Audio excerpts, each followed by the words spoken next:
Return Through Aether is an audio presentation of RadZakpak's nostalgic 10-year anniversary tour of the COD Zombies Aether maps, voiced by myself, Nabberzunter, for the Call of Duty Zombies forums.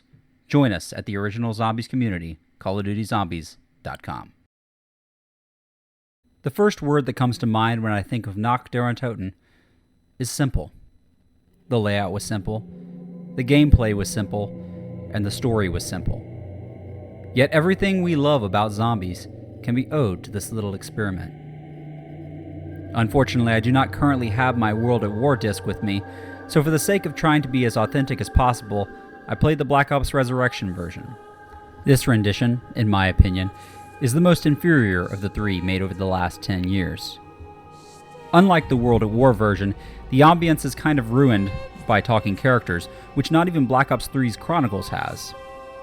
Also, maybe it's just me, but I don't remember the arcadey background music being so loud in the original, and it was pretty distracting as it reminded me of zombies for iOS, but I digress. And yes, I bought the scoped sniper, and yes, of course I regret it. I had a great time going back to an old version of Nacht, where the stakes felt much higher. Something I've noticed compared to the gameplay of Black Ops 3 and 4 is the speed is much slower. In a positive way, I mean.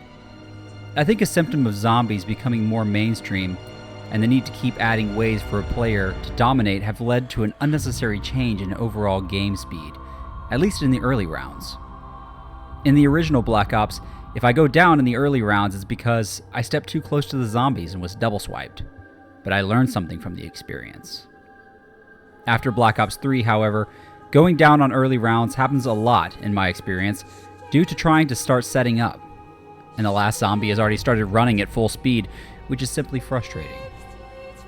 That's not to say that there are not flaws in this level of game speed, and perks to a higher one. I remember distinctly what a slog high rounds on Black Ops and Black Ops 2 were. My highest round pre-Black Ops 3 was round 50 on Ascension, just simply ending out of boredom. That still happens with the newer zombies, but the speed of the game and the power of weapons makes the experience much more satisfying, as you feel like you are advancing instead of simply beating your head against the wall. Anyway, if I did have to complain about Nacht, it would be that it is slow as hell. Even in Chronicles, there is no location you can be where the zombies will spawn at a decent rate. This all makes sense, though, as the slow pace of the start of the game was meant to add to the ambience in your first times playing it, and the intensity that rounds can get to was likely never anticipated.